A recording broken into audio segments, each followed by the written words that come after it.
Bonjour à tous et bienvenue pour une nouvelle édition de En route vers le mariage, l'émission qui vous révèle ce qu'est le mariage dans son ensemble. Les préparatifs, le choix de la robe, le choix des prestataires, la vie de couple, les relations avec sa belle famille, nous abordons tous les aspects du mariage sans aucun tabou. Vous avez été très nombreux à partager les précédentes émissions. Nous vous remercions d'ailleurs pour votre fidélité, pour tous les messages de soutien. Merci vraiment à tous, ça fait vraiment très plaisir. Aujourd'hui, nous allons parler de tradition dans cette nouvelle édition et sans plus tarder, nous allons accueillir nos deux invités, Alexandre et Rudy. A tout de suite. De retour sur le plateau de En route vers le mariage avec nos deux invités, Alexandre. Bonjour Alexandre. Bonjour. Et Rudy. Rudy qui nous vient de Marseille, ça va ? Ça va, très bien. Alors, je vous préviens tout de suite, Rudy, il a un petit accent. Franchement, bon, c'est mignon, hein, mais voilà, soyez clément avec lui, il n'y a pas de souci, quoi. Marseille, Marseille. Alors oui, je le disais, on va parler de traditions aujourd'hui sur le plateau, donc des traditions, effectivement, qui font partie des civilisations, de la culture, mais qui restent aujourd'hui d'actualité, hein, puisque dans plusieurs mariages, ces traditions sont appliquées. Alors, juste, on va quand même vous présenter. Hein. Alexandre, donc tu as 27 ans. Exactement. Exactement, donc tu es responsable technique. Oui. Et aujourd'hui, tu as eu envie de venir partager ou plutôt débattre de ce sujet avec nous. Pourquoi ? Sûrement parce que mon avis serait peut-être différent du vôtre. D'accord. C'est ce qui fait un débat. Enfin, du vôtre, c'est-à-dire que moi, je suis impartiale, moi, je suis neutre. La neutralité, c'est moi.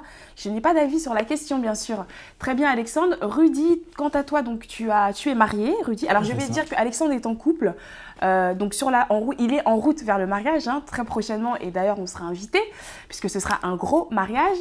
Rudy, quant à toi, donc tu es marié, c'est cela, tu as 32 ans si je ne me trompe pas. C'est ça. Et effectivement tu travailles en tant que bagagiste dans un hôtel.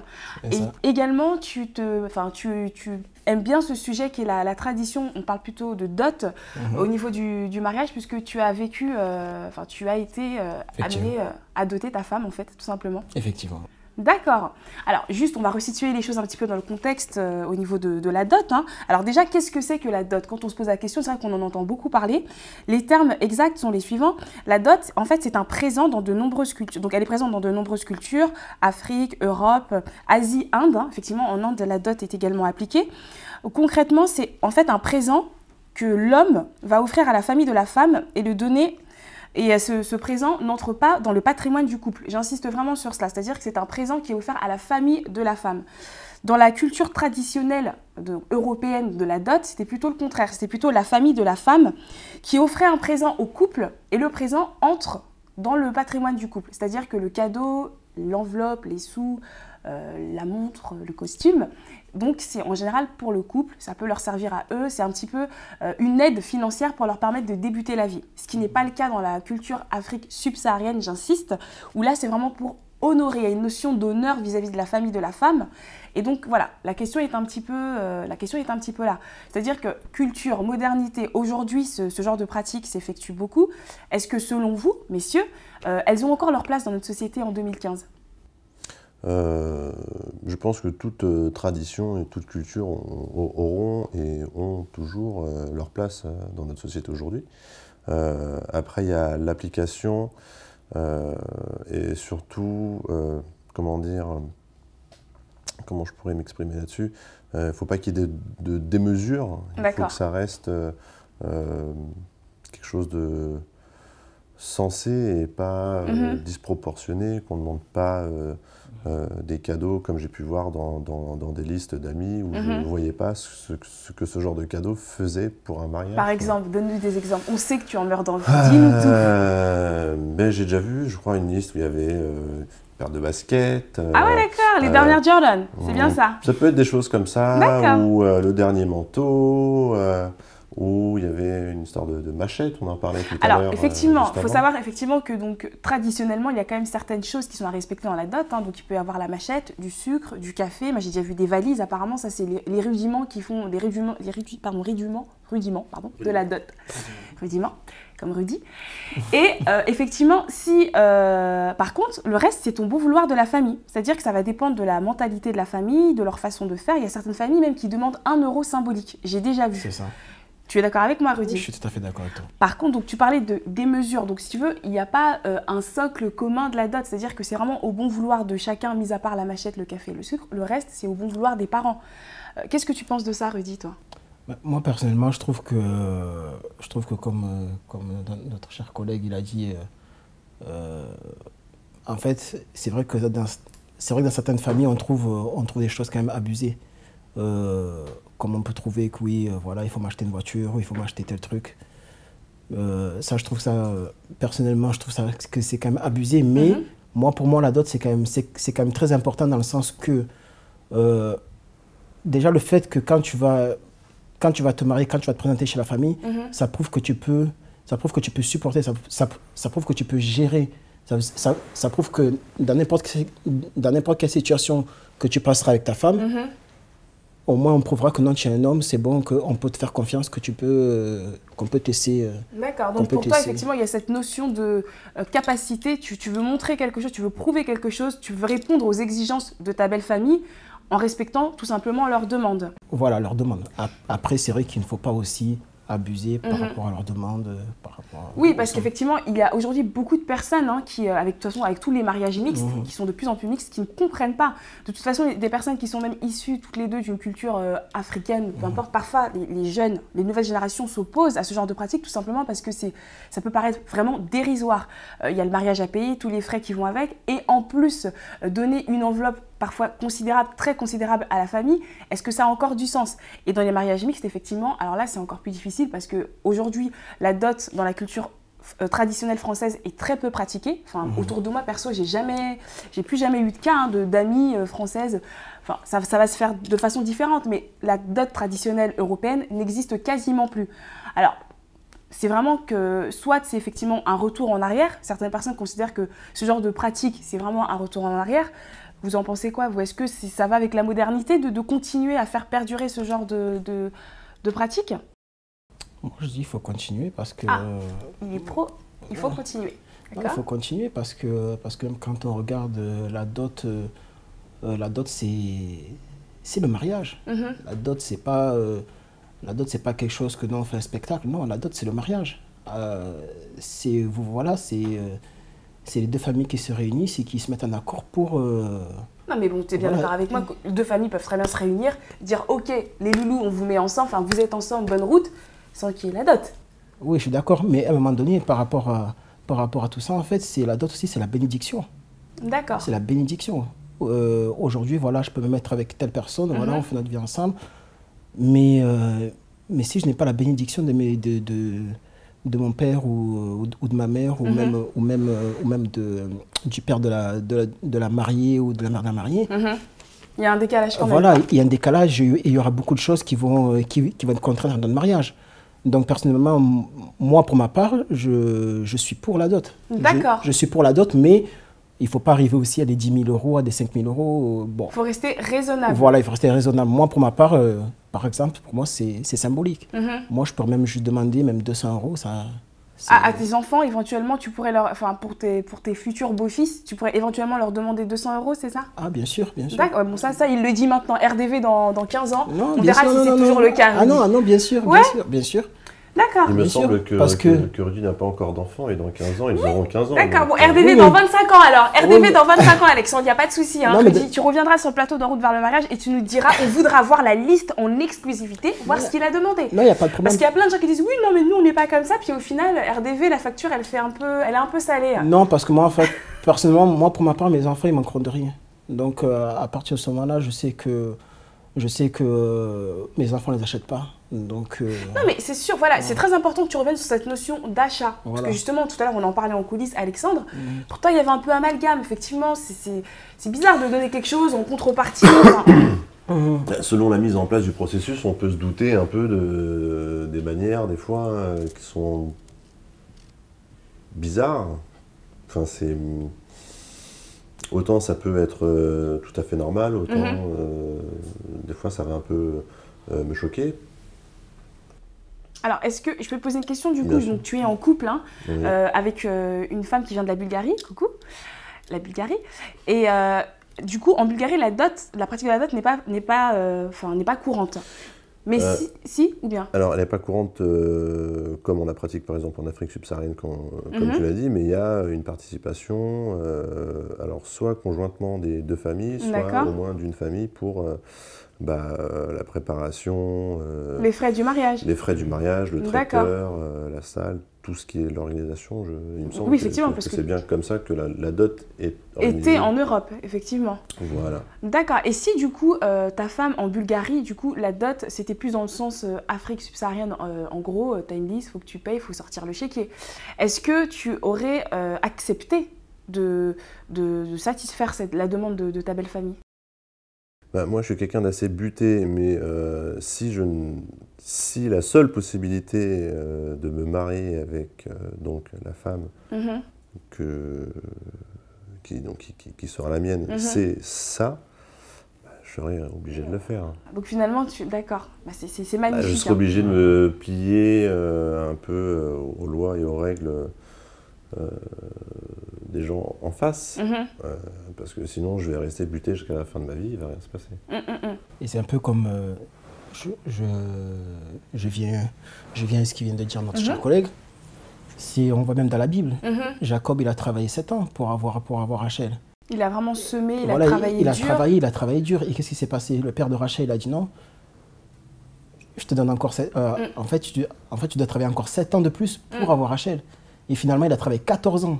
Il s'est exigé. Alors, les 14 ans, je suis pas... Alexandre, de toi à moi, je suis pas sûre que... Non, 14 ans de boulot quand même. Oui, mais ça veut dire ce qu'il veut dire. Ça veut dire que, voilà, il sera obligé de se plier. Voilà, en fait, il va faire un effort de se plier aux règles de la belle famille. D'accord. Et c'est ce qu'on voit, en fait. Donc, quand tu aimes, excuse-moi, mais on ne compte pas. Ah bah franchement, c'est juste magnifique. Quand on aime, on ne compte pas ni les années, ni le montant de la facture. Voilà. C'est bien dit, messieurs. Juste, dernière notion, la dot, on a parlé, donc il y a tout cet aspect financier, la belle famille, mais la femme dans tout ça, est-ce qu'effectivement pour vous, la dot honore la femme telle qu'elle devrait être honorée? Donc moi, ce que je pense de la dot, c'est que ce qui est dommage, c'est que ça ne revienne pas forcément à la femme. Et dans la plupart des cas, une femme, elle peut être isolée suite si ça se passe pas bien. Oh, tout de suite les grands mots. Tout de suite les grands mots. Ça peut ne pas bien se passer. Il faut aussi prévoir ça, et on prévoit ça aujourd'hui, on vit dans une société où sans argent on n'a rien, donc il faut que la femme qui, je le rappelle, c'est elle qui a l'enfant, c'est elle qui va la plupart du temps s'occuper des enfants. Il faut qu'elle ait une certaine sécurité. Et dans la dot, par exemple, je sais que dans les pays du Maghreb, effectivement, on donne à la femme des bijoux, de l'argent, des choses comme ça, qui font qu'elle a une certaine sécurité, qui prouvent déjà que le mari puisse déjà assurer sa sécurité, mais lui donner, dans le cas où le mari soit décède ou soit se sépare de sa femme, la femme puisse vivre et subvenir aux besoins de ses enfants. D'accord, donc pour toi, le plus important, en tout cas au niveau de la dot, c'est l'aspect sécuritaire. C'est l'aspect sécuritaire de la femme. Voilà. Avant de penser à l'honneur des parents ou quoi que ce soit, on pense d'abord à la femme. Les parents, ils ont fait leur mariage avant, ils ont vécu leur vie, ils vont encore vivre, mais ça va être quelque chose comme... comment dire leur retraite. Oui, donc en gros, chacun sa life. Les parents ont vécu la leur. Maintenant, si on fait la dot, qu'on pense aussi et surtout à la femme. À l'avenir. À l'avenir et surtout à la femme. Rudy, tu es d'accord avec ça? Parce qu'au final, toi, quand tu as doté ta femme, tous les présents et les sous que tu as donnés à la belle famille, c'était exclusivement pour la belle famille. C'est ça. Pas pour ta femme. Pas pour ma femme, parce que ma femme, elle aura toute la vie pour être épanouie. Ah, donc ça, en gros, ça t'a pas dérangé, quoi? Non, personnellement, non. non, parce que ma femme, elle aura même plus que j'ai donné à la dot. D'accord. Donc, en fait, ça ne me dérange pas. Ça ne te dérange pas non, du tout. De toute façon, pour toi, en tout cas, l'honneur de la dot, c'est vraiment pour les parents de la femme. Et voilà. Voilà, exactement. C'est pour les parents et Et voilà. D'accord. En tout cas, très intéressant vos points de vue, messieurs. Hein. Franchement, de voir comme ça qu'en 2015, on peut avoir des avis si riches et différents, ça nous donne en tout cas une meilleure vision des choses sur En route vers le mariage. Je vais vous proposer de découvrir quelque chose, puisqu'on est ensemble. On dit que la musique adoucit les mœurs. Donc pro-dot, contre-dot, middle dot, tout le monde va être d'accord dans quelques instants, puisqu'on a la chance d'avoir avec nous un groupe de gospel. Effectivement, la musique est très importante pendant un mariage, mais aussi pour des animations. Et là, on a donc le groupe, donc c'est Sister Angels, qui vont nous proposer de les découvrir. Et ça se passe tout de suite.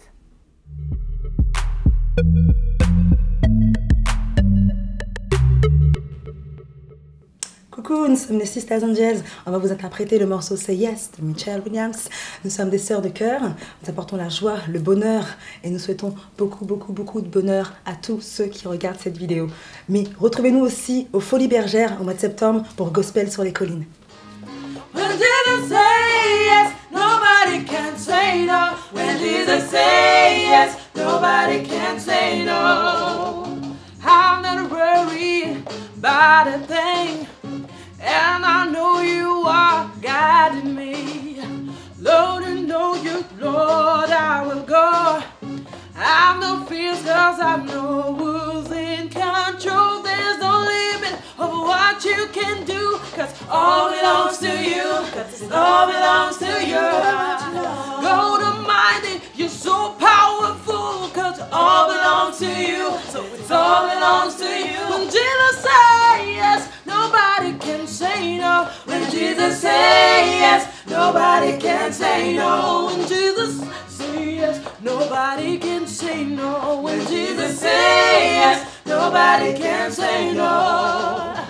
I am worried, I'm in fear, cause I know you are guiding me.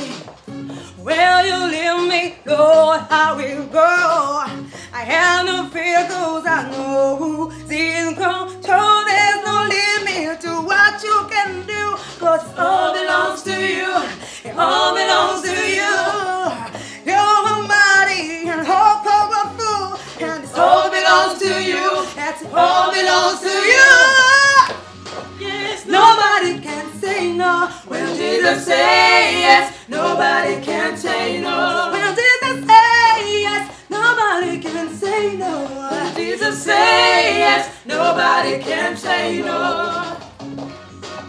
Nobody can say no. When Jesus say yes, nobody can say no. When Jesus say yes, nobody can say no. When Jesus say yes, nobody can. Cause you're in control. There's no limit to what you can do. Can it all belongs to you? Yeah, it all belongs to you. You're almighty and so powerful. Yes, it all belongs to you. Cause it all belongs to you. Oh, there's no limit to what you can do. Cause it all, yes, it all. You're almighty and so powerful. Yes, it all. Yes, it all.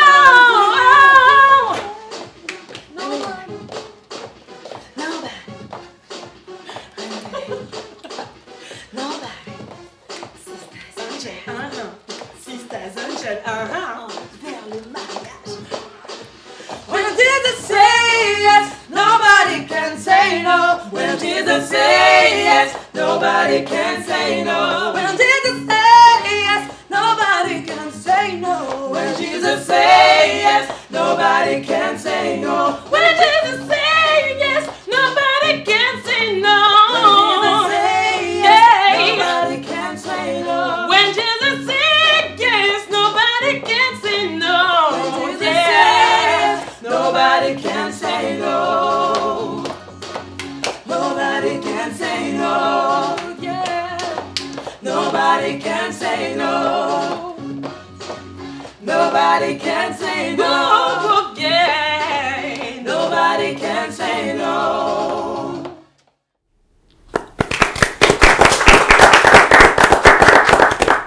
Waouh, c'était Sister Angel. Franchement, ça donne la pêche, c'est dynamique, elles ont des super belles voix. Est-ce que ça vous a plu? Ça, moi, personnellement, ça m'a plu et je compte bien revenir. D'accord, en sachant que elles sont donc artistes, donc c'est un groupe d'artistes qu'on peut effectivement inviter justement pour des cérémonies de mariage. Donc si ça vous intéresse, donc toi tu es déjà marié, mais si tu veux fêter, je sais pas, tes 3 ans de mariage par exemple, tu peux très bien les inviter. Pourquoi pas? Ou elles peuvent même aller en Bulgarie. Ah, pas de souci. En tout cas, j'espère que ça vous a plu.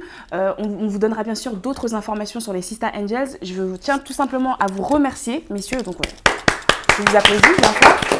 Merci d'avoir été avec nous. Bien entendu, on reste ensemble, puisque En route vers le mariage, c'est un blog, une page Facebook officielle, un Instagram, un compte Pinterest ou encore un compte Twitter. Donc, vous pouvez tout simplement échanger, partager avec nous. Et puis, on se retrouve très bientôt pour un prochain numéro. À bientôt.